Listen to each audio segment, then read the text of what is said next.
So this is me at 14. We didn't have internet. Um, I'd never ever heard of Jehovah's Witnesses before, didn't know anything about them.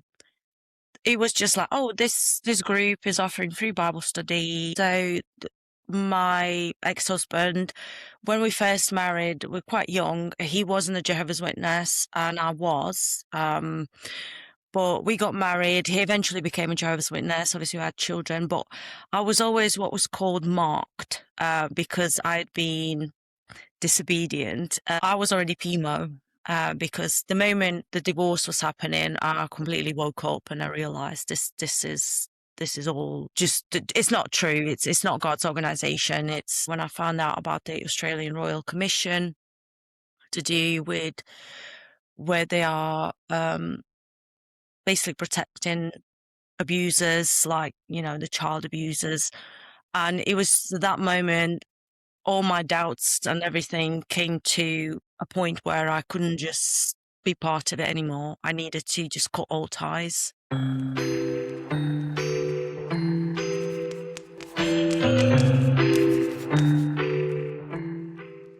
So after 22 years of being a Jehovah's Witness, what finally convinced you that it wasn't the truth and to start deconstructing?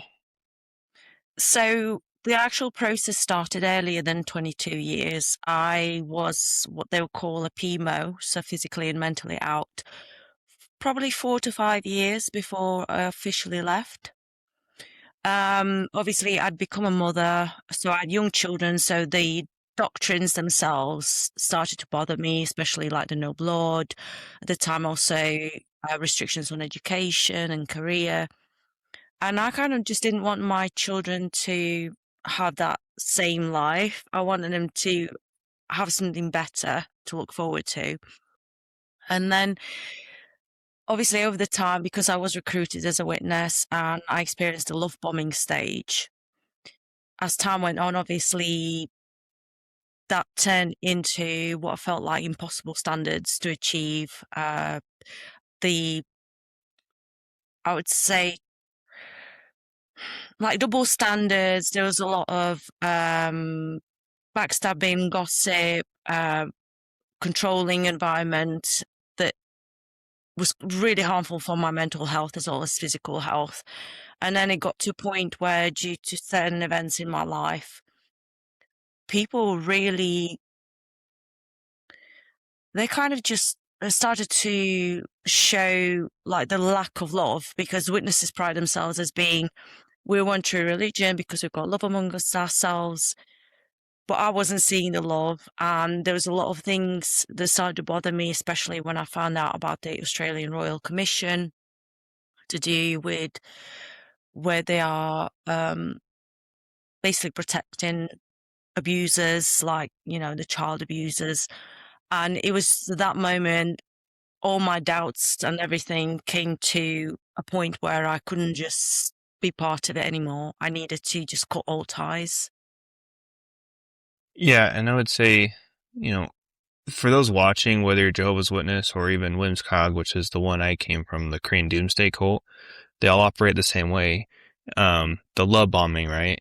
The love bombing happens, and then slowly it starts fading, and then more and more standards start getting introduced. So you're constantly chasing that love that you once had, but the metric of how you needed to receive that love keeps shrinking. So you have to keep doing more and more and more for less and less and less, right? And so it keeps you in this constant loop of fear and, depression and a state of panic because you want that love and appreciation and adoration that you once had, but the rules and the metrics of how you attained it in the first place are just gone because it was love bombing. It was never real in the first place. Yeah. So that's common among every single cult is a love bombing. You can do no wrong. And then it's like slowly it turns into you can never do anything right. It feels like. And so what were some of your doubts? Because you're saying that once, you saw it was the Australian Royal Commission where they were protecting predators, which happens across all cults, no matter how many times they tout their self-righteousness and their, we are holy and godly and God's one religion and all this kind of stuff. But then they do that kind of thing. And it's like, wait, that doesn't make any sense. what were some of the doubts that you were, because you had them in your mind already, obviously. Yeah. What were some of those doubts that came into fruition and really solidified your exit? Yeah, so over time, so there was a bit of a backstory to it. My ex-husband, when we first married, we were quite young. He wasn't a Jehovah's Witness, and I was.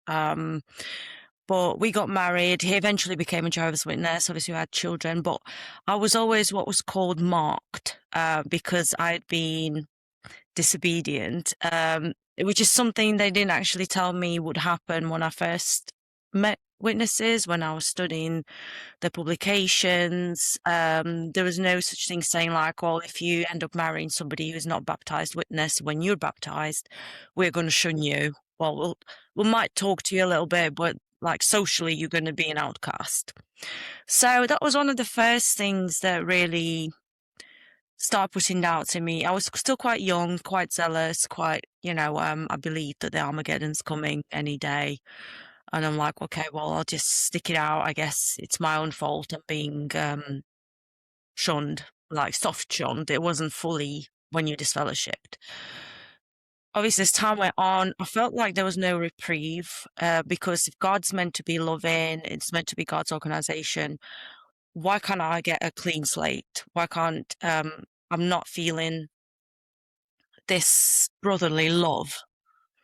And then as time went on, and then my husband and I, we got divorced, which again was like a sin against the organization. He left and I stayed in for a bit longer. But then what happened was everybody thought that I'd done something wrong, or that I forced him out of the organization so that I could just get divorced, which was ridiculous because I have no control over what another adult does. Um, and then the backlash I received during the divorce, which was in 2014, it kind of also at the same time I was starting to look into, like, my mental health was really, really bad, and I was looking into different avenues of how I can help myself, or where can I get some support. And the more I looked into it, like the psychology for mental health, the it was funny because I was looking into narcissism about people, but then as I was looking into it, it kind of like, but the organization does the same things. And it was like, oh, I don't think this organization is from God. I think it's just another religious, I didn't class it as a cult at the time, but I thought like it's just like another religious business that it's a lot of manipulation, there's control going on, a lot of control. And I was just sitting there listening to meetings and the talks, and I could just see it. I could just see it. I'm like, this is all brainwashing. This is all what in psychology, how, for example, let's say a narcissist grooms their victim, you get the love bombing and then the gaslighting, invalidation, the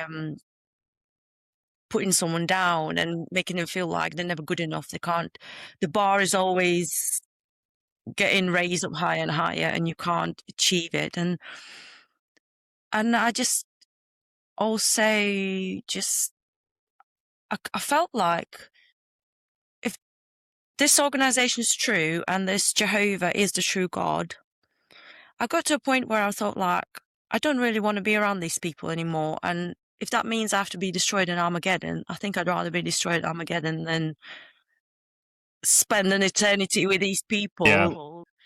So I think for me, it was just kind of adding on and adding on and adding on. And then obviously with my children as well, because when they were really young, I homeschooled them. And then later on, when I became a single parent, I took them back, well, put them into school. I had to go and get work. And then the comparison of how normal people are, like the mums at school, my work colleagues, who just liked me for me. I didn't have to be spiritual. I didn't have to be going out preaching some certain amount of hours. I didn't have to put my hand up. It was when I realized how conditional the organization is. And I thought like, if God is real, because obviously at this point I was questioning everything. And I thought, if God is real, this is not the God I want to worship, because he seems really cruel, petty, vindictive. Um, so I kind of like got to a point where I would rather be destroyed in Armageddon than spend another minute there. But obviously, after I left, my own spirituality, I had to deconstruct a lot and find what my beliefs are. Yeah, there's a lot of things that you said that really resonate with me, and I'm sure countless other people, not even in just our cults that we came from, but any cult realistically, because again, they all operate the same way. Mm. And, I remember feeling that same way where you're just so miserable, you're so tired, you feel so worthless and expendable that you're like, if this is what heaven is supposed to be like for eternity, like, I don't even know if I can do it. Like, and Yeah, that exactly. you shouldn't feel that way about heaven, right? Mm. Like, if you believe, I'm still Christian, but if you believe in the scripture, right, like every tear will be wiped, right? There'll be no more death, mourning, crying, pain.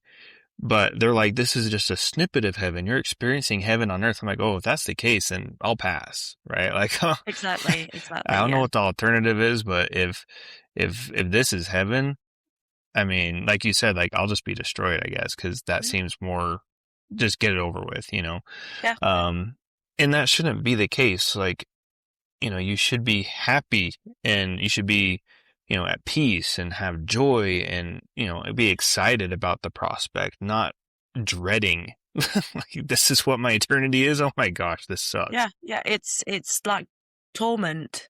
This is one of the things that I kept thinking about.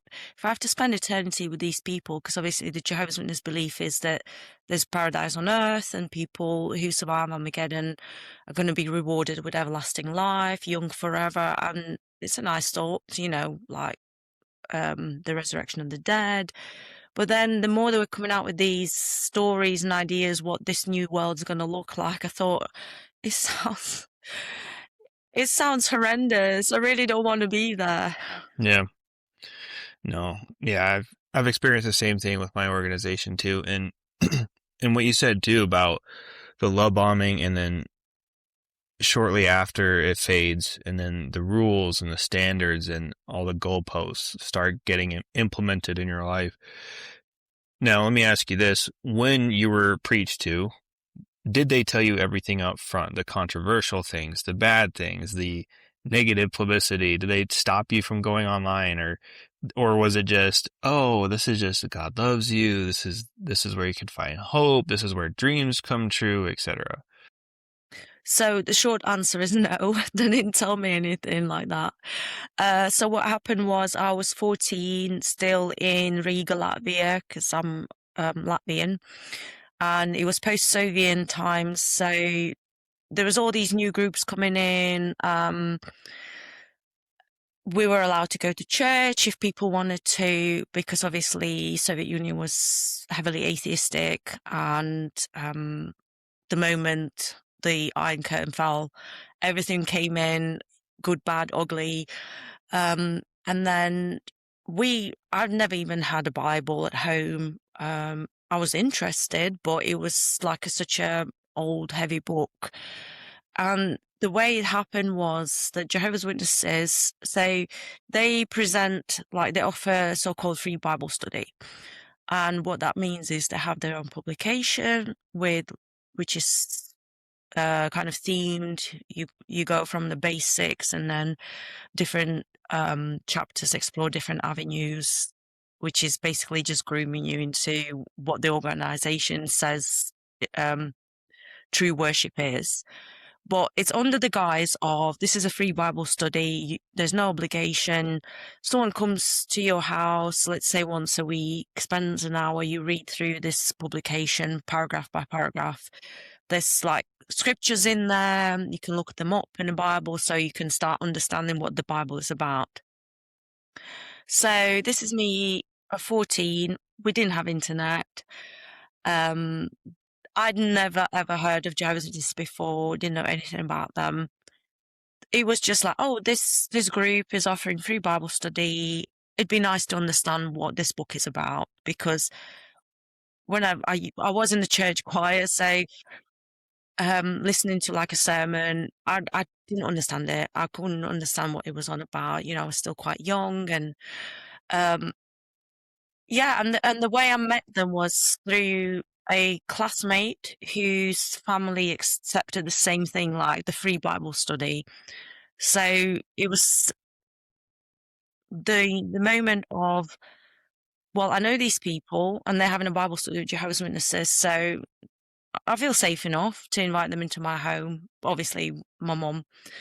Um, and then it was, yeah, let's have a Bible study. So the way it was presented is nothing what the organization is really like and what being a Jehovah's Witness means. And I can say that that's my experience, obviously. Um, I'm not speaking for everybody, but for me, I would say I felt conned. Like they missold what being a Jehovah's Witness means to me. So yeah, I would say like definitely you do not. If anybody is who's watching this is studying with Jehovah's Witnesses or going to meetings and they're considering becoming one, I would just gently recommend please spend a few years observing, getting to know what the rules and um, regulations are before you jump into the water to get baptized, because things will change immediately, because it is seen as you dedicated and committed for life. So you don't get to just say, well, actually I changed my mind. Can I unsubscribe? Or you can't. Yeah, and even if you do later in life unsubscribe, it's extremely painful and it's very, Mm, very hard, which we'll get to that point. But it's kind of funny you said that because I'm actually studying with Jehovah's Witnesses right now. Obviously, I know what they're about and I know what is happening, but it's funny because, yeah, they hand you the publication and honestly, they're super nice mm, at this point, right? At this point, yes. super nice. They're trained to do that, which is the midweek meeting was all about training how to speak to people, what to say, what answers to give. And obviously, I didn't know that when they came to me. I just thought, like, wow, these, they really know what they're talking about, but it's just scripts. Yeah. And what's funny is so they knocked on our door and as soon as they sat down, I told them about my Korean doomsday cult story of being in 10 years, like the failed prophecies, Armageddon being always a day away, or that day, if you're and do whatever the organization says that day, or else you're going to be screwed. The 144,000, the shunning, the deception, the lies, the people getting hurt, all these things, but I just went, didn't even register in their brain at all, not, no light, no flicker, no nothing because I know they're in that phase of just they can't handle anything breaking the narrative. It's all these stopping mechanisms that the Jehovah's Witnesses has implanted in their Mm, brain to not allow them to even register what I'm saying. And so I we Bible study with them and they gave us like the New World Translation. They gave us the Bible and they were going through that pamphlet thing. It's like a book and they're going through all these different studies with us. And I wanted to start asking them hard questions, but they're like, actually, after the third or fourth study, that's when we let you answer, or that's when we let you ask the hard questions. And I was like, that's so strange because all the first thing, like the whole book, I don't disagree with because it's just very basic, simple biblical things. There's nothing controversial. Like you don't really learn anything mm, about the Jehovah's Witnesses really in that book.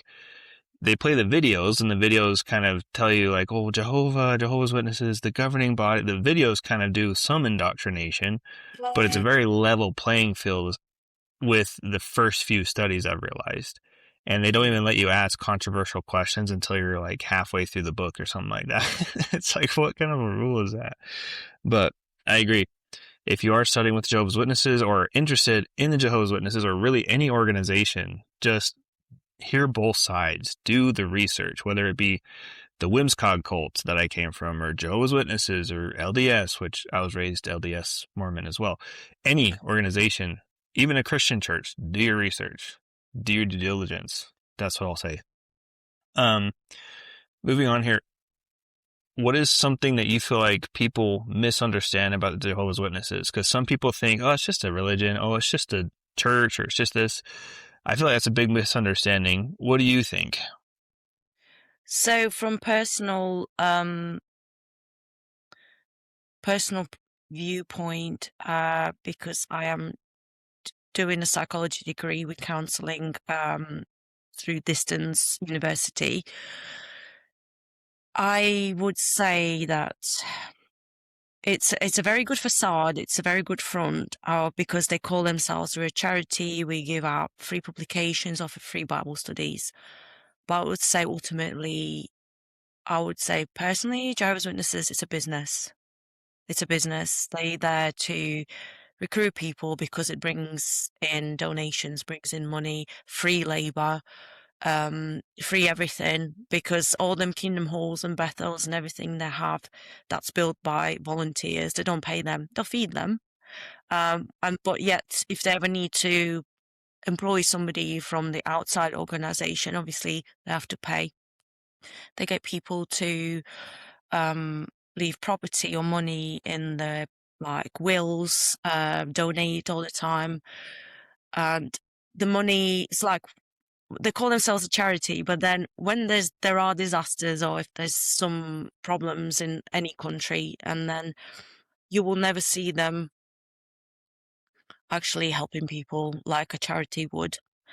Even to their own, it's very rare that they will go and help somebody, like if someone's lost their home due to a disaster or if they're fleeing war-torn lands.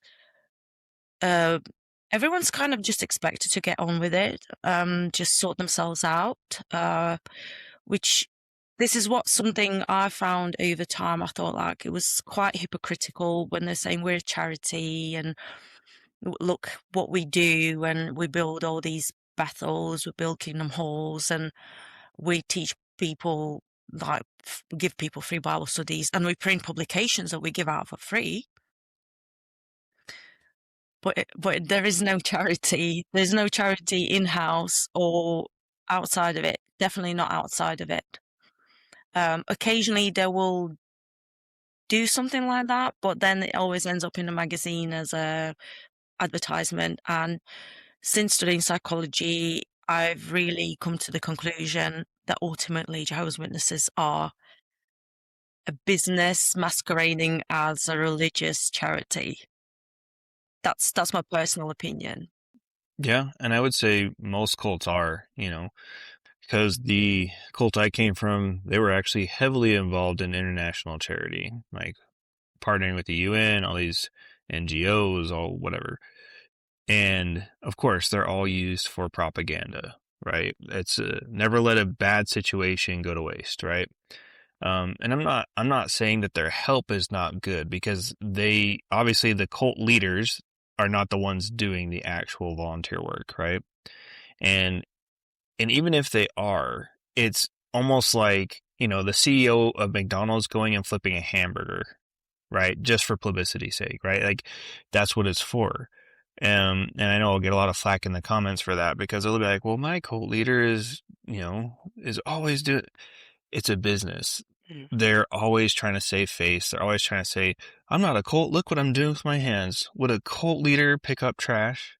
Would a cult leader donate blood? Yeah, they would, because you've been called a cult. You've been called out for many things, and now you're trying to save face. And that's what all these do. And when you do it, you publicize it on your websites, you publicize it on your magazines, on your whatever the case is. You make videos about it, so that way when Yeah. people come and see you, you're like, hey, watch this 15-minute video about all the cool things we did.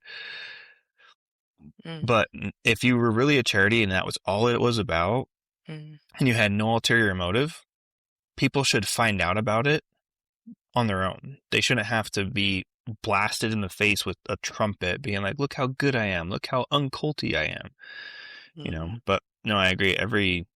Even though, the Whimsicott cult, Jehovah's Witness, LDS, I mean, all these other organizations, it's all publicity. I think it's funny how the governing body does the same. They say, well, yeah, we're a religious charity. It's like, no, you're not, because everything you do is for your benefit. It's like a CEO of a company saying, hey, look, I built my own buildings. I handed out business cards. I'm a charity. It's like, no, that's not how it No. works. Yeah.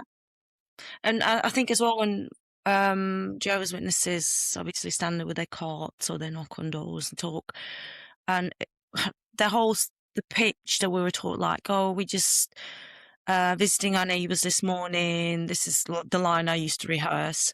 Um, Offering free magazines on this topic, that topic. What do you think? What does the Bible say? Or would you ever want to see a world with no suffering, no wars, and things like that? And that is not what Jehovah's Witnesses are about at all. That's just a sales pitch that's is trying to get their foot in the door to see if they can accept, you know, the Bible free Bible study. But it's not free because they want to get you to meetings. They want you to spend time with them and just like get sold on to this idea and then get baptized and basically you're giving your life to an organization. That's what it is because you're constantly expected to read the publications, prepare for meetings, go out on the so-called ministry. And if you're not at the meeting, why you're not at a meeting? Somebody will be ringing, texting, knocking on the door, like, "Oh, we didn't see you this morning. Is everything okay?" You're not a volunteer. They say like, "Oh, you volunteered. Jehovah's Witnesses are volunteers." It didn't feel like volunteering for me because it felt more like coercion. Yeah. Yeah, I agree with that 100%. In the cult I came from, we did the same thing. We'd go to, malls. We would go to apartment complexes, house divisions. I mean, you name it, we were there just trying to recruit all the time. And you got like brownie points for the most people you brought in and most people that, you brought in and stayed and all that kind of stuff. But yeah, the free labor, the free, recruiting, all that kind of stuff, that to me is the most costly, right? Like, Mm. okay, yeah, the monetary donation, but I can make money back. It's the time that really irks me. It's the time that you spent and wasted in that organization. That is what is the most expensive part because that is priceless. You can't get that back. Exactly, All the exactly. hours preaching, all the hours going to service, education, all the hours you spent studying, and not only that, but all the opportunities you gave up Mhm. because of this organization. To me, that's the most expensive part because that's the part that no money can't replace that. You can replace money with money, super easy, not even a problem.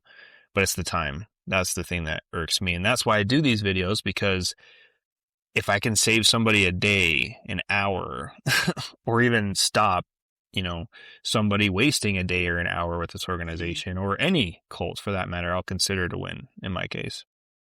Yeah, yeah, that's exactly for me. Like, you know, writing my book on my experience with Jehovah's Witnesses or doing my videos, I'm kind of doing it as a service to my younger self who didn't know any better. I was a vulnerable teenager in a country that was, post-Soviet Union, economic hardships, and also like they played on my family tragedy because I lost my father when I was 10. And one of the selling points is like, oh, well, there'll be a resurrection of the dead. So if you become a witness, you'll get to see him again. So it's kind of like it was something else that I found that when I used to go knocking on doors, and if there's someone who come to the door and they were grieving, like a family member or someone's died, and they would be like, oh, but um, did you know the Bible speaks about the resurrection of the dead and things like that? And I think sometimes it's kind of like really insensitive that witnesses are taught to play on someone's pain, to use someone's um, vulnerabilities like they did with me to get them to join. And I think that's morally, at the very least, morally, that's really wrong. You shouldn't use people's tragedies to get them join your organization, basically. Yeah. Like I always say, they never let a bad situation go to waste, right? They capitalize on it and then they wonder why people hate them. Mm, exactly, exactly. Yeah. On that note, was there anything that you had to, I mean, of course, I'm sure there is, but what was some of the biggest things that you had to sacrifice for your faith? Like you put the organization above something. So when I joined the Witnesses, I believe some things have changed since I left in 2018, but when I joined them in 96, higher education was a no-no. So it was like you get your basic education, then you go out and, you work a part-time job and you go what they call pioneer, or, you need to spend more time in preaching work because the idea is that the whole world lies in the power of Satan, and if you go into higher education or have a career, you basically uh, putting yourself in a situation where Satan can get to you, and you're not putting God first. So I remember, obviously, I was still at school, 14, and there's a lot of young people. I personally witnessed who were leaving universities and colleges to become full-time ministers, basically. And like now I know, so 30 years later, because I'm 96, 2026, literally 30 years later, where are those people now? They've got no education, they've got no work that they can do that would pay enough to have a decent life. So education was one thing that I didn't pursue because, and I finished like the basic education, but I was also married quite young. I got married at 18. And then I eventually just became a full-time mom. And then once the divorce happened, I was suddenly a single parent on state welfare. I had no education, no career to go to, relying on state handouts with two young children. And I remember thinking like, I never ever want my children to be in that situation where you never know what can happen. 1 minute I'm kept at home as, full-time mom, husband's doing all the work and bringing the money in. And the next minute I have to find work, um, and just bring two children up on my own. And it kind of like, I really resented the fact that I, I was always like, even in like the first 10 years, I was definitely a believer. So I had thought about doing like maybe some courses on the side, but it was always like, well, you're wasting your time with this, you're wasting your time with these courses. Why do you want to get profession? Why do you want to progress at work? Or why do you need to work full time? Just go out and you need to preach more because Armageddon's literally around the corner. It's coming now, the Great Tribulation. And this narrative is constantly repeated and repeated and repeated. There's so many people who have lost out on just doing even something that they like, um, or just learning some skills so they can support themselves and actually have some sort of security. Because there's a lot of people, especially when I was leaving, they didn't even have anything saved for pensions because they didn't think they'd get to that age. They didn't think they'd get old enough. They need pension, and they'd not put anything away. So that's one of the things I've done since leaving is going to higher education. So I'm doing a part-time degree in psychology because I want to transition into mental health services. And when I think about it, I'm thinking at my age, I should already been there.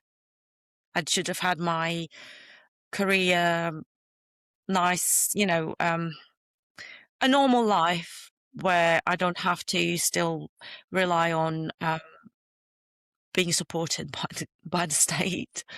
So yeah, that's one thing I gave up because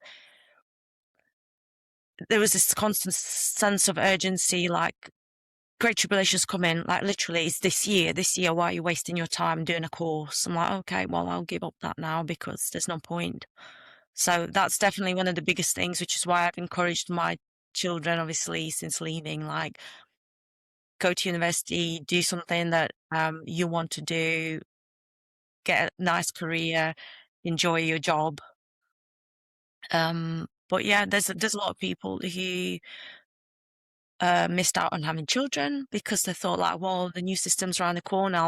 I'll have children when in paradise, and now they're probably too old to have children. So I've saw that over and over and over again. People giving up. They're basically just sitting in limbo, waiting. They're not doing anything. Their life is just, I'm sitting in a meeting, I'm going knocking on doors, I'm standing there with the magazines. That's the whole life. There's nothing else.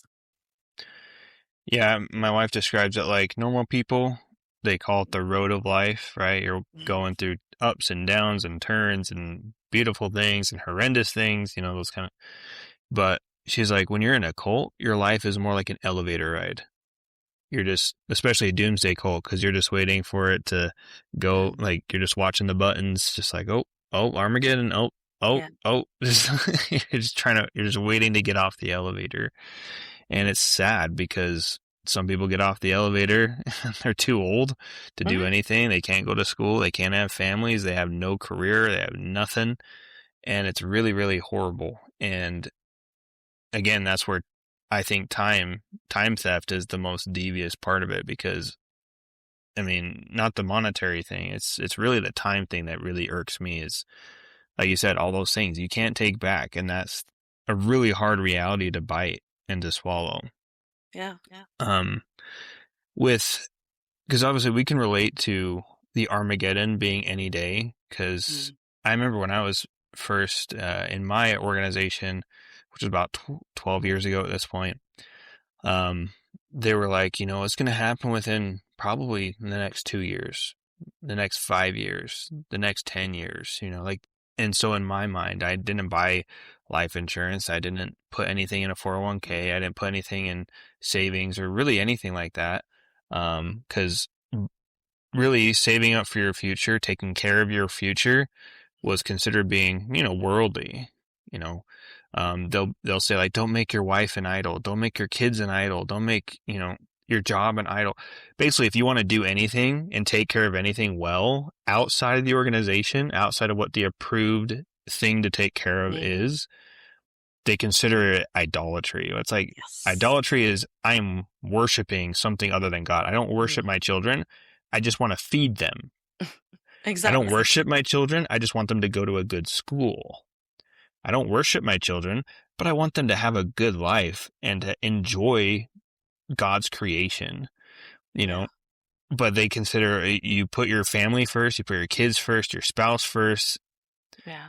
And you can do that while believing in God. Like, I don't have to forsake believing in God or whatever God you believe in to be a good husband, to be a good dad. If anything, that should honor the God I believe in, because if I believe in a creator God who created my Mm. wife, who created my children, me taking care of them should be honoring to him. Yes. I mean, if there is a God and he created everything and I neglect them, I put them on the back burner and let them just fail in life and have a miserable existence, Mm. how is that glorifying God? But it's not about that, is it? No. It's about control.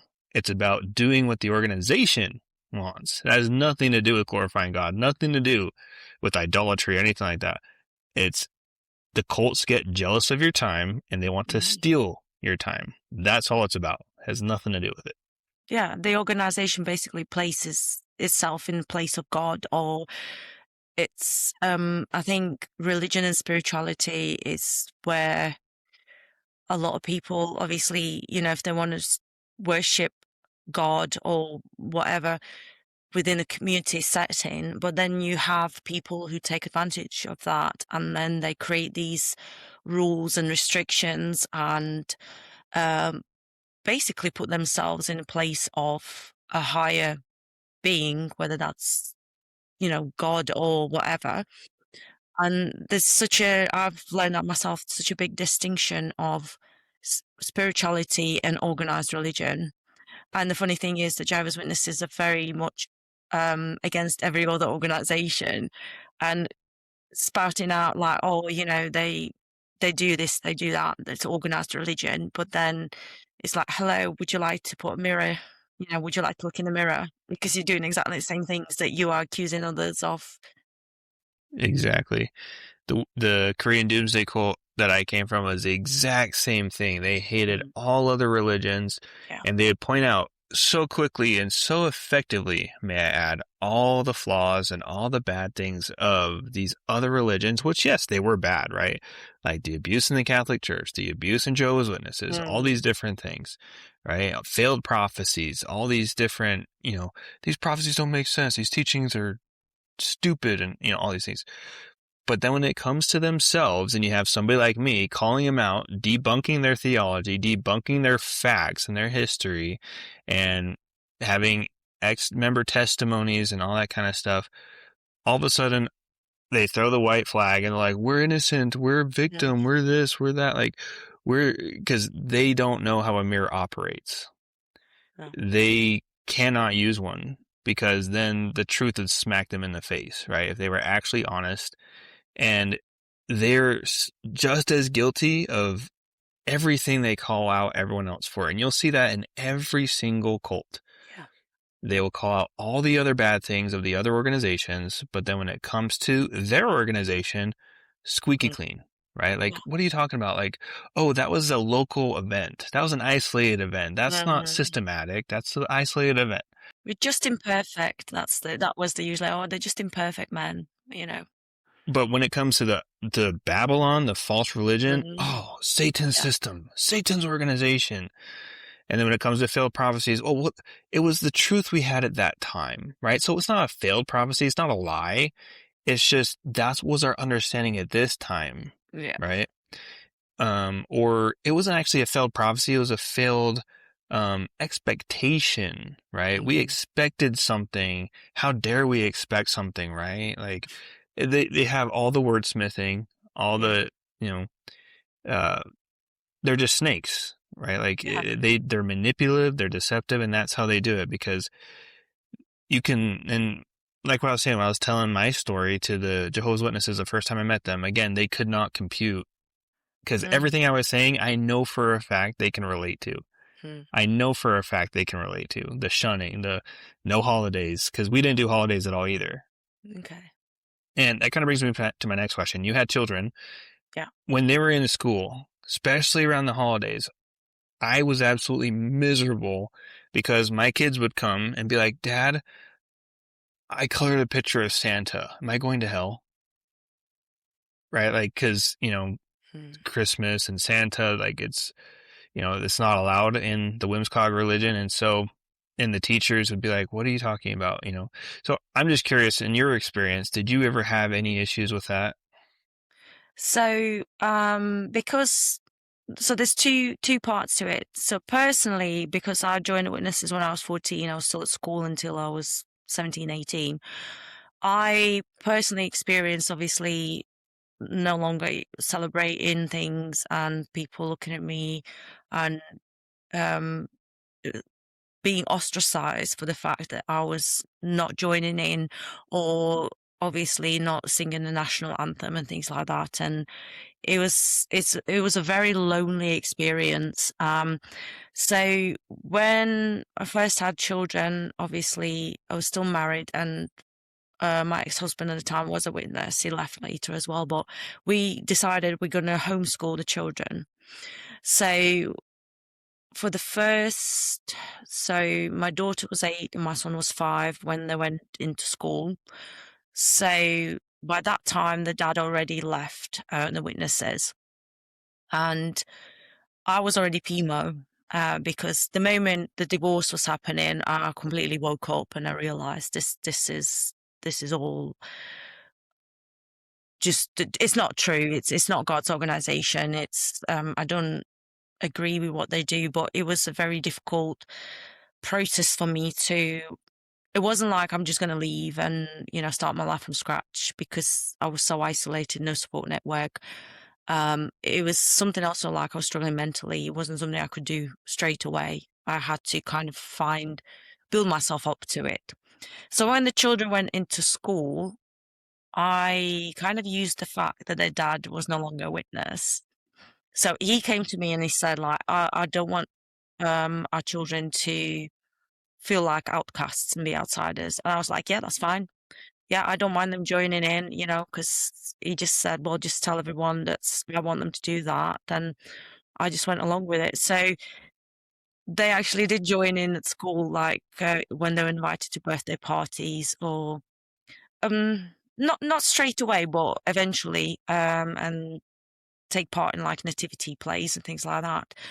And obviously, if any witnesses asked me about it, I was like, well, their dad wants them to because he's not a witness anymore. And, um, that's just something that's happening because he's got the right to educate, he's got the right to as much to tell what they need to do just as much as I do, because we're co-parenting.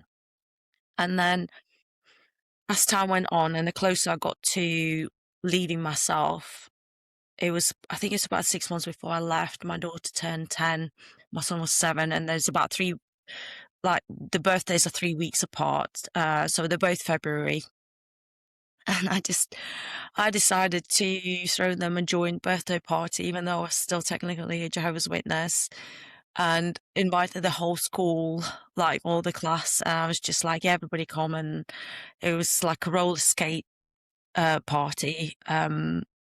All these kids came. It was so amazing. Um, at that point, I didn't even care if anybody finds out because I was just like, my kids need, I want my kids to have a normal life because obviously I'd experienced the isolation and the ostracism at school in my teenage years. And, yeah,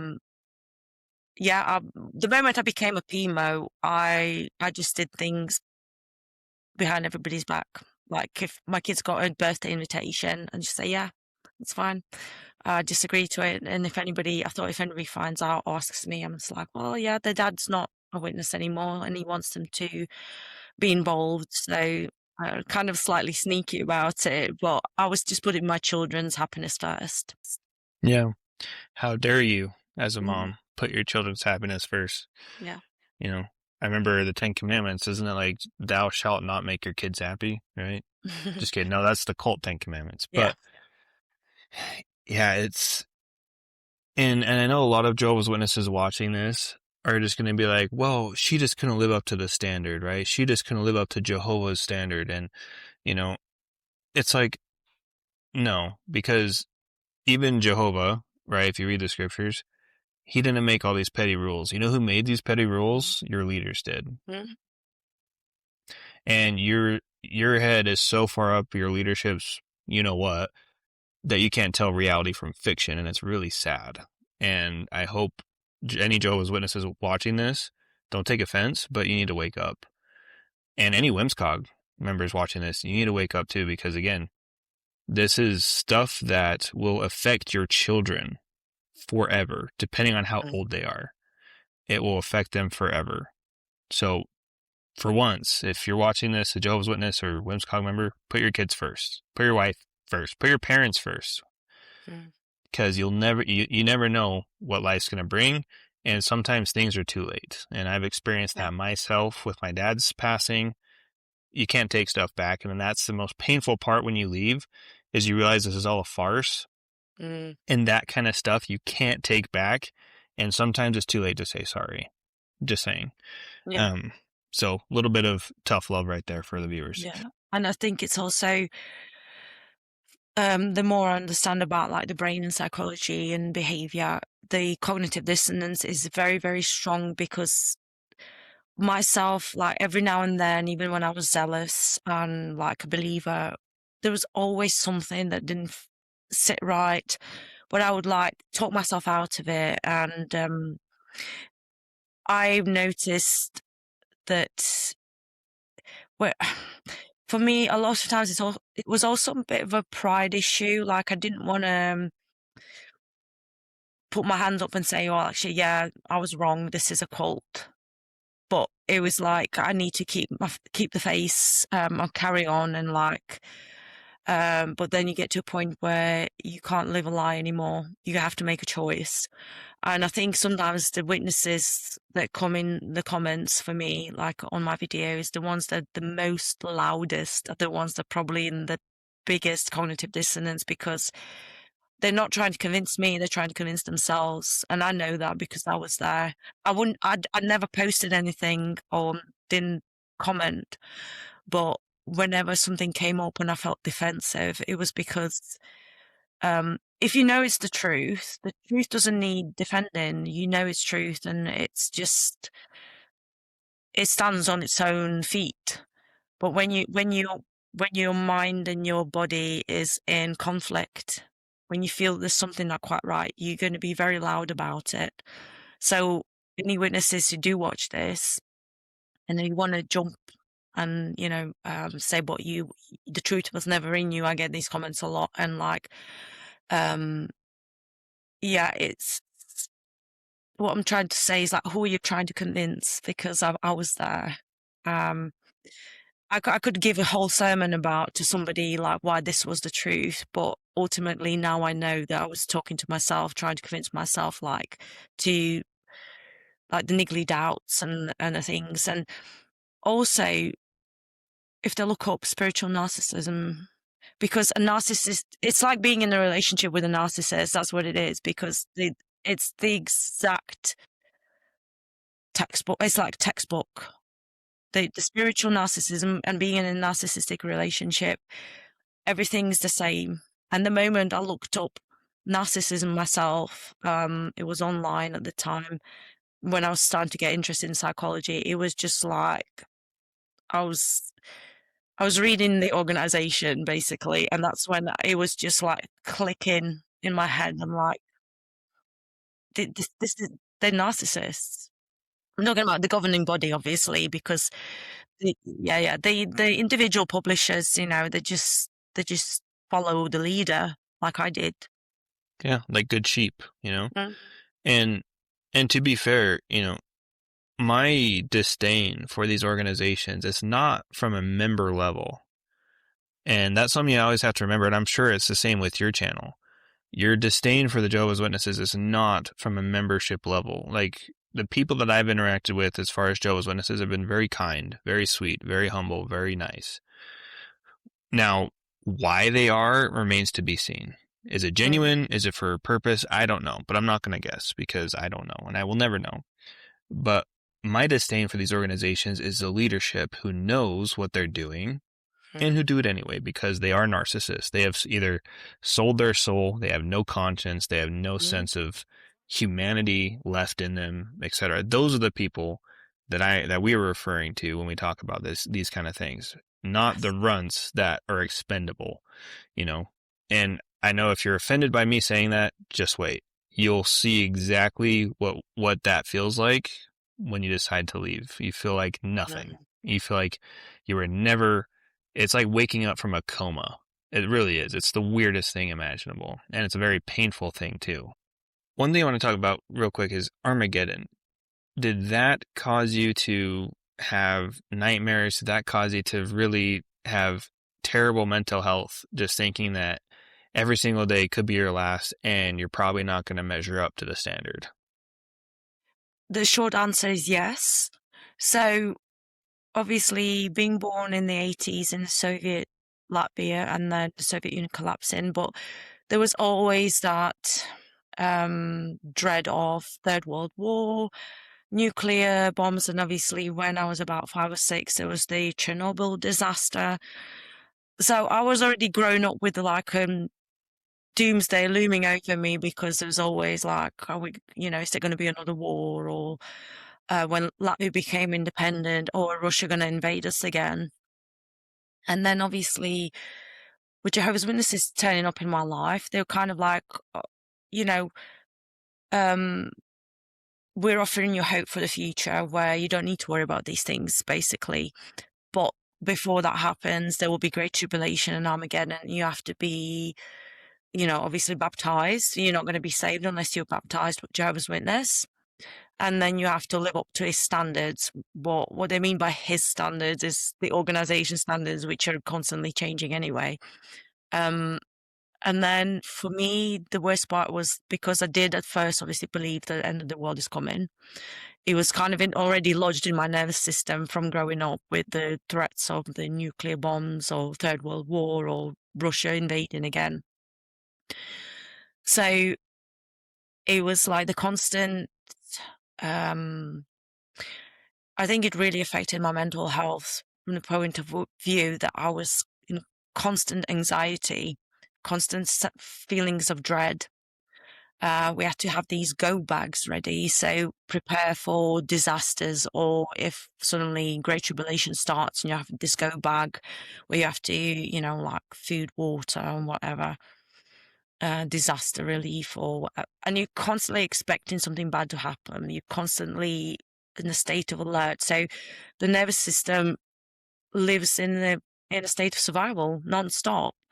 So where that led me to was I got diagnosed with autoimmune disease and I got fibromyalgia because my body, the nervous system fried itself. Mental health problems, depression, anxiety, panic attacks. My body's giving up to a point where at one point after I let the witnesses, I was so ill, I thought I'll never walk again because I couldn't even stand up. I couldn't do anything because my body was just like, I can't do this anymore. And this is how bad it is. And that's something I also noticed as a Jehovah's Witness. So when I first moved to UK, there was a lot of people already there who were saying, we've got chronic fatigue, we've got ME or fibromyalgia. And I'm like, what even is that? And there's a lot of people that I met in my time as a Jehovah's Witness that all have some sort of issues, especially with like fibromyalgia, like chronic fatigue, mental health issues. And now that I'm learning more about psychology and the brain and everything, the nervous system, I completely now understand and see why that is. Because when you're in a constant state of survival and your body's constantly producing adrenaline and cortisol and, it's like the brain doesn't know the difference between being told that the Armageddon's coming or you need to be ready and being attacked by a tiger or a bear.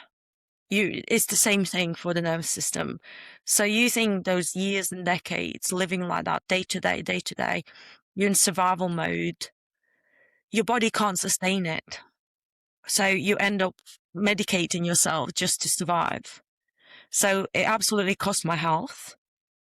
Obviously, the 22 years, lost time on education. And yes, I've left, and obviously I'm rebuilding my life and,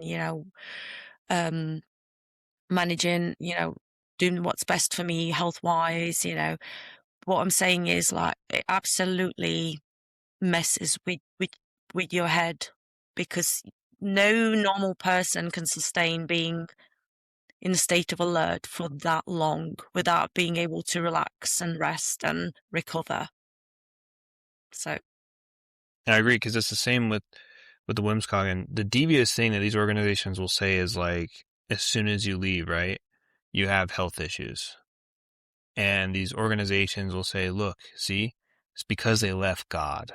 It's because they left God. God is cursing them. Look, that's why they have this, they have that, all these different ailments. It's because they left a true organization.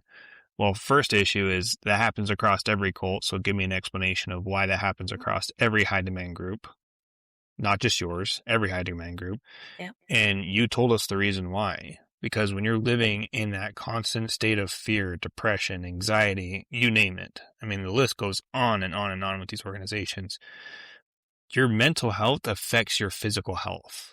Yes. If your mental health is crap, your physical health is crap. If your sleep is crap, your physical health is crap. And you live like that because in my cult, there's a lot of sleep deprivation all the time. And so your mental health is crap, your sleep is crap. Really, your way of living is crap because you're just serving these overlords all the time anyway. So you're never taking care of your health, and Armageddon is just Mm, any day now. So why be healthy? Why go to the gym? Why eat what you want, right? mm, So anyway, after years and years and years of this, it's no wonder why as soon as you leave, your body's falling apart. mm. You experience sicknesses, you experience disease, whatever the case is. And the audacity of these cults to be like, see, it's because you left God. It's like, no, because you were abused for a decade. You were abused for decades. You were abused for years. And now Yes. your body's finally trying to figure out what the heck is going on with you. Yes. Yeah. And that's like my GP. The way when I got diagnosed with fibromyalgia, my GP put it in terms of like, it's like you live every day running a marathon and you're not letting your body relax and recover.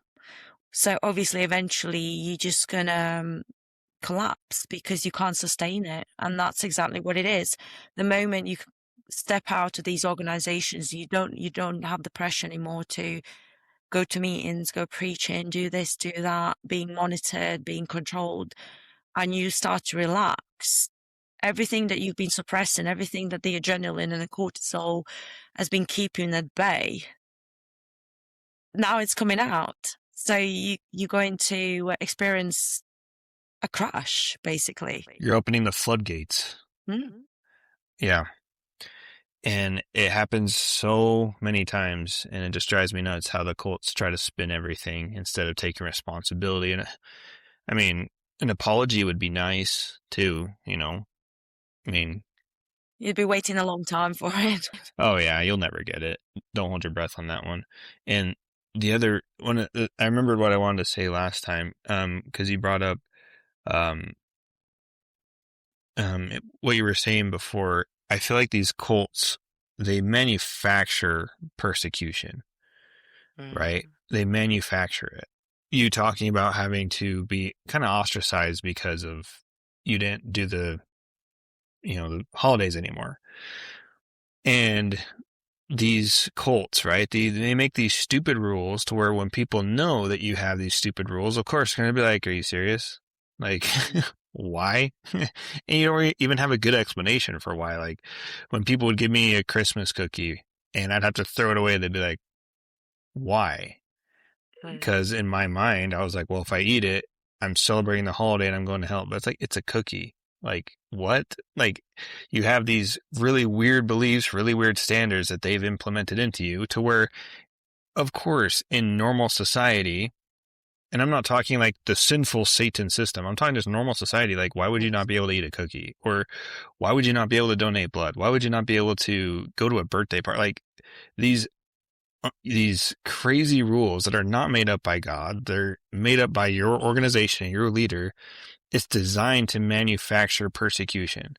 Oh, they're not part of us, right? You're being persecuted. And then in your mind, you're like, oh, I'm being persecuted. That means I'm in God's church. It's like, no, you're just doing stupid stuff that everybody's calling out. You're just doing nonsensical things that people are trying to be like, dude, why are you doing that? That makes no Mm. sense. Like, what are you doing?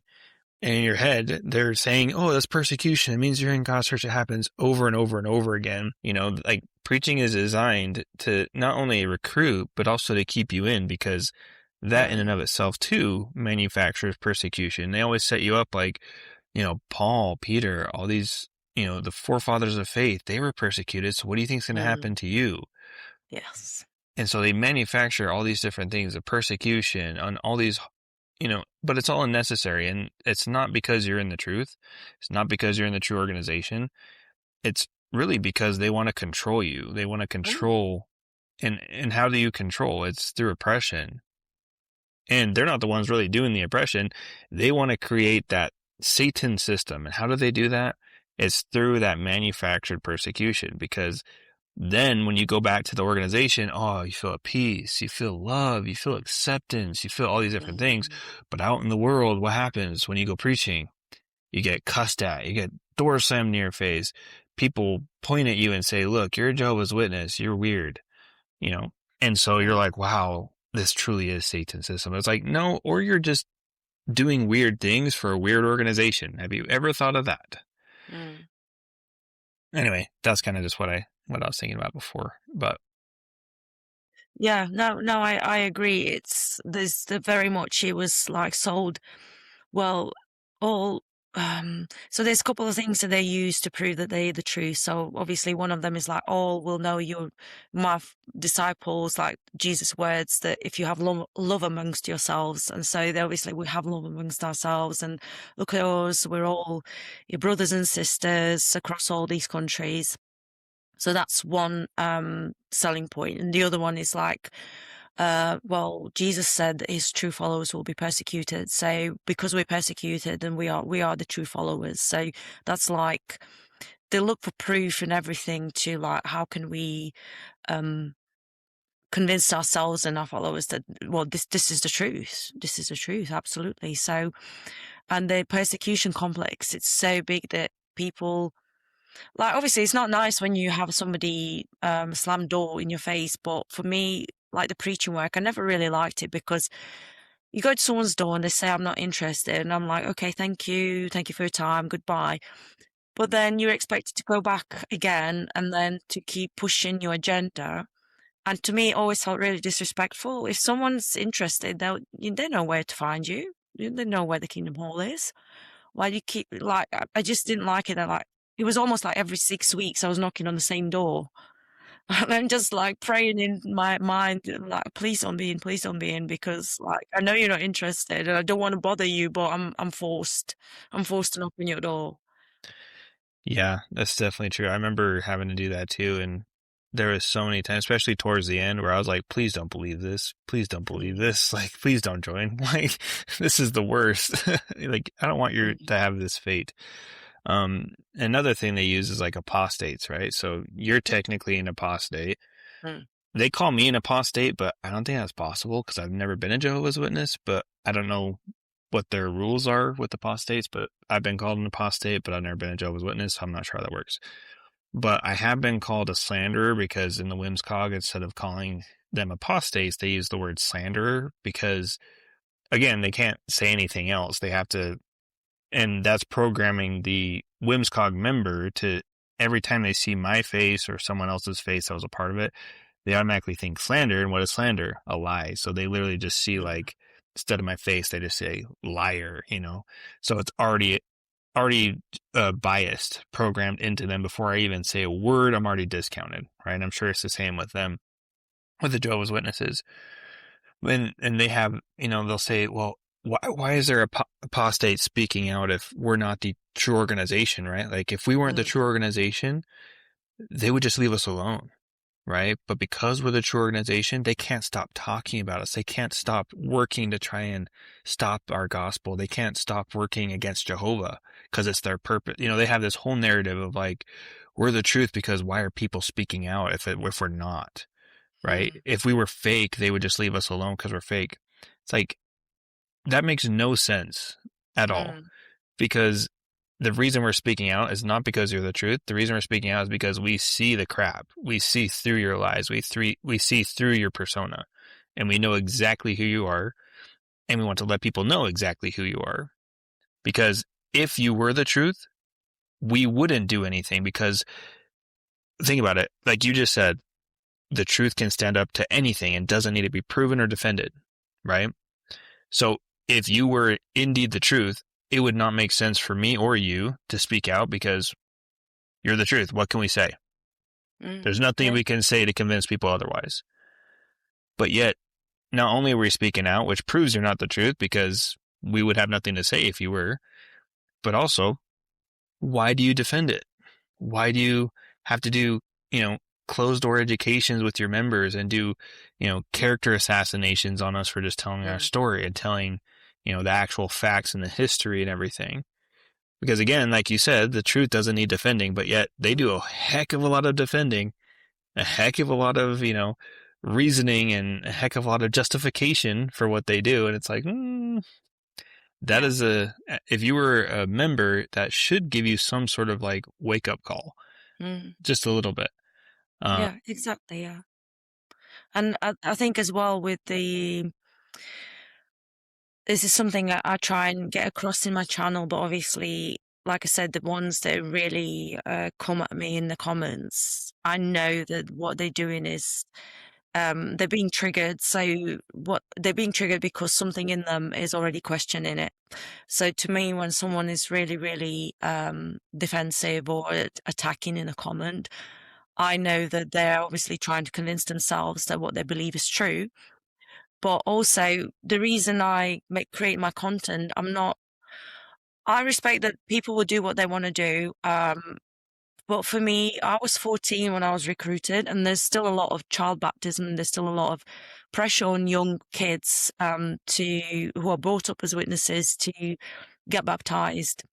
And this is what I feel that, um, first of all, I'm talking about my own experience, my lived experience. Any ex-employee of any organization is allowed to speak out about their experience. And I don't claim my experience is everybody experiences it. No, there's some people who don't, even if they leave, they don't have that what I had. Um, but I am entitled to speak about my experience, and I'm doing it for my 14-year-old self who didn't know any better. And for me, one of the main driving forces, even behind writing my book, was to, if somebody who is young person who is being brought up as a witness, or they're being, having this free Bible study, which to me is a con. Um, I just want him to like really wait and think about what they're signing up for, because you're still a child until you, I think it's around age 25, 26 when the brain finishes fully developing, the frontal lobe. So it's unfair to expect a young person or a child to make a life altering decision that will affect the rest of their life when they're this young. And, you know, most people can't buy alcohol, depending on what country you're in, but most people can't buy alcohol until it's 21 or even 25. And yet I was 14 and I was being encouraged to get baptized and dedicate my life to this organization without anybody stopping and saying, well, maybe take your time getting to know these people, this organization, the rules, expectations. It's very much like a quick sale. Like, I want to sell you something. I need you to commit to it, but please don't look into it. And to me, it's like, if you're an adult and you want to be a Jehovah's Witness, then that is your choice. If you're making a decision based on all the facts, if you've done your research and you still want that, then that's fair enough. It's your life. You do what you want. But when it comes to kids, and that's one of the reasons I do my content, because I'm serving justice for my younger self, because there was nobody there to look out for me, protect me, because obviously the circumstances were such that we didn't even know much about witnesses anyway. And it was like very quick progression. I was within 6 months of meeting witnesses, I was already baptized. And I think that's really dangerous. I think there's a lot of safeguarding issues around that. And also what I experienced and what I've seen with Jehovah's Witnesses, how much the child and teenage baptism is encouraged and kind of like manipulated. Like the kids are being made to feel guilty. Like, if you're not baptized by 16, like, what are you doing? And that is wrong. And that's why I will not stop speaking out about it, because I hope that people like young people, will watch that and they will hopefully trigger something in their mind, like maybe ring an alarm bell. Like, do I really want to give into this pressure or please my parents? Maybe I need to spend more time just exploring my options or getting to know both sides of the story. Yeah. And that's what I tell people all the time on my channel too is, I'm not trying to make the decision for you, but Mhm. what I will say is I want to give you what I didn't have, and that was both sides of the story. Exactly. Yeah. Because if you watch, I mean, you don't have to watch my videos, but just research both sides. At the end of the day, if you want to join these organizations, Jehovah's mm, Witness, whatever the case is, WMSCOG, it's your God-given right, but it's also your God-given right to know what you're getting into. That's also your God-given right. Don't forget that one. Freedom to have the information and the facts available to you to make an educated decision.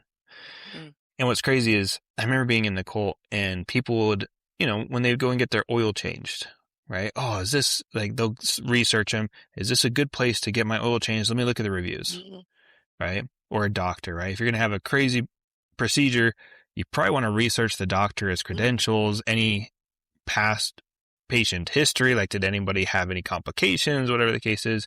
mm, But for some reason, and the reason escapes me, and I'm still trying to figure out what it is, when it comes to our religion, when it comes to our religious leaders, somehow our brain just skips over them. mm, Somehow it's just like I'm not going to research this organization that I'm going to devote my life to and set the standard and pacing of my life to this organization's whims. For whatever reason, even in the cult, I looked at reviews and I looked at, not for the organization, that's the point, but for anything like places to eat, mm, oil changes, like whatever I needed. I was like, okay, well, is this a good or bad product? But for some reason, I never researched, mm, never looked into it. And probably because I was programmed not to from a very early stage of the organization. And it's another self-fulfilling prophecy too, is like, well, if you look at the organization, if you research it, you're going to find bad things, right? Because just like the religious leaders 2,000 years ago, what did they say about Jesus? Very bad things. And what if they had the internet? What do you mm, think they would do? They would do the same thing, but now it's on internet. And so you had all these educations about, you know, don't look online because if you look online, you're going to leave the truth and then you're going to die because you're separated from God. And that's a self-fulfilling prophecy because you do go online, you research, and you realize it's a load of crock. Then you mm, leave, but then the people in the organization that are still in there being brainwashed are like, oh my gosh, he looked online and he left just like they said. This must be God's organization because he was warned and he didn't listen. And mm, now he's dead. And, but I would say that's when you're in the cult, but before you get into it, yes, mm, research. That's your God-given right, research. And just hear everybody out. And if it suits you, do whatever you want. mm. Um, Exactly, yeah.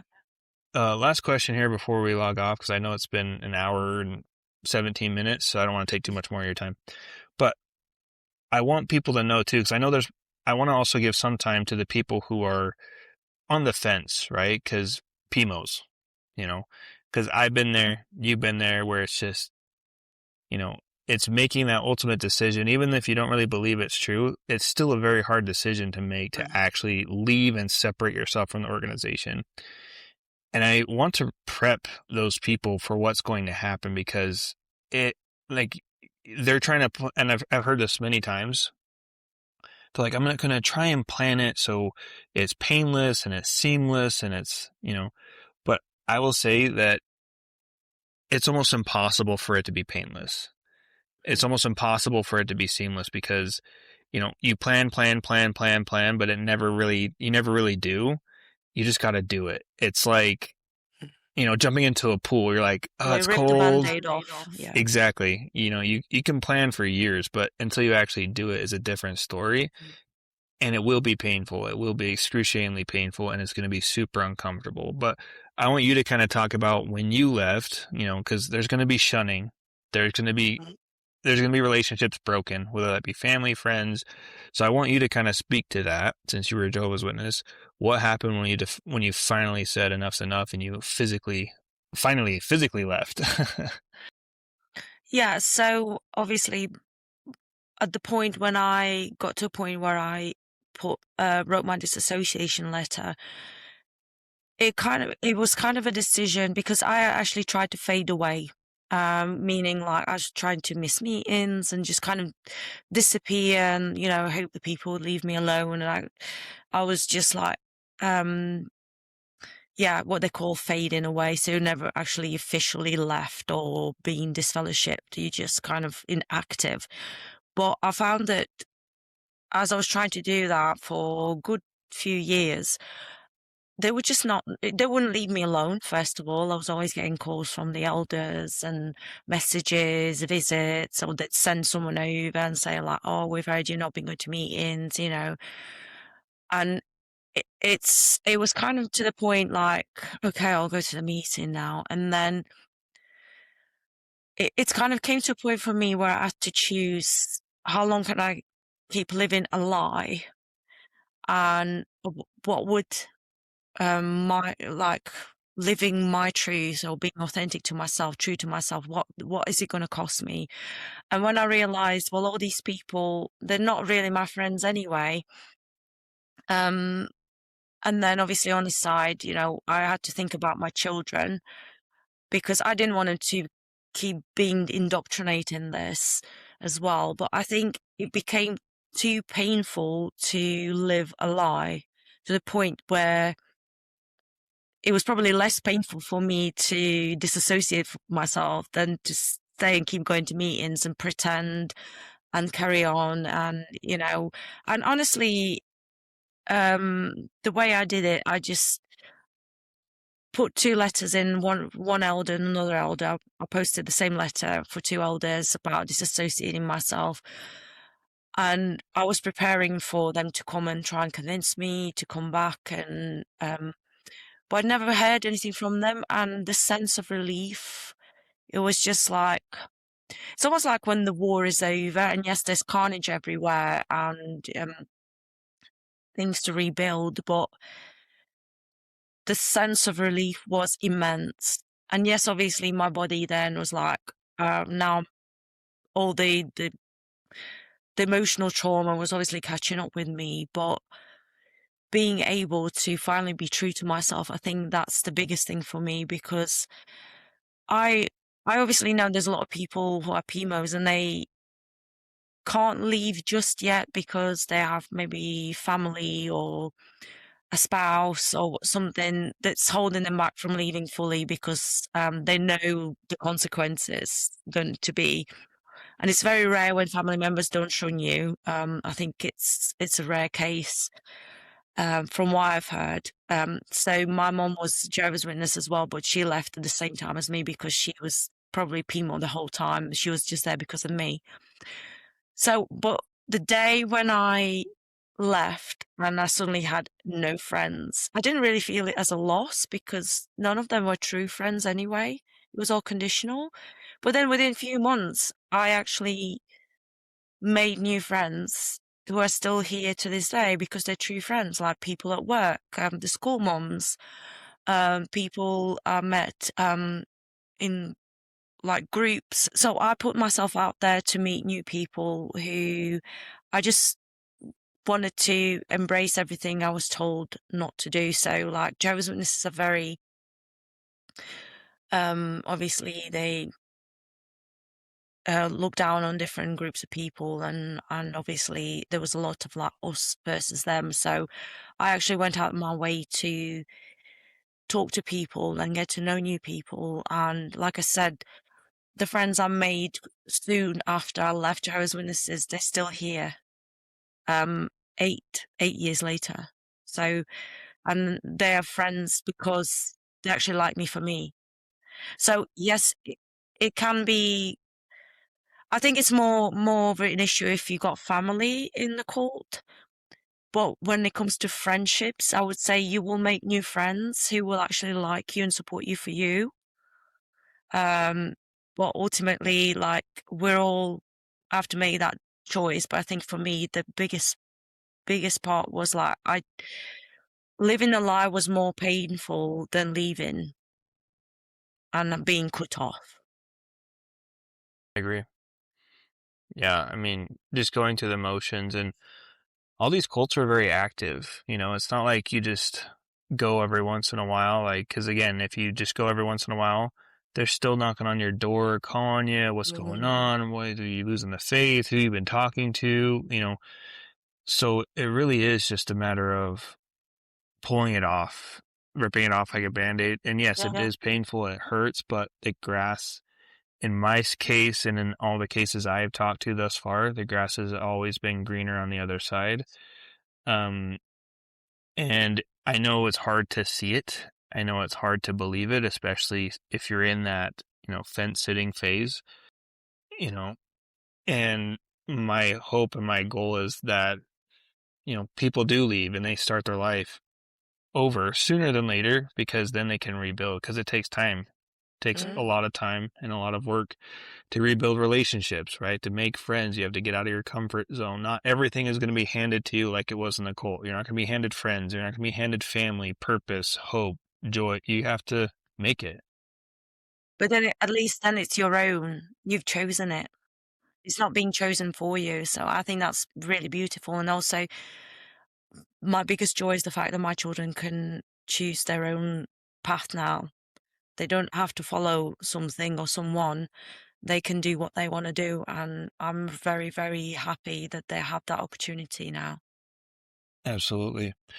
Well, is there any last words you want to say before we end this interview here? Well, first of all, thank you for inviting me and asking me to join you. I think the more of us speak out, regardless of the organization, it's we can create a difference and mm, we can make it be heard that like it's almost like when these organizations want us to just roll over and just be quiet and never talk about anything and but it's important to talk about these things because people deserve to hear both sides of the story and it's very, very important to raise awareness. And anybody who is considering leaving an organization, I'm not just talking about Jehovah's Witnesses, um, it's like I would say the biggest thing is don't be hard on yourself. Don't beat yourself up about it, or whether that's feeling bad that you believed something that's not true, or beating yourself up about the lost years. At least you're awake now, and you can make different choices now. You have today to make that change.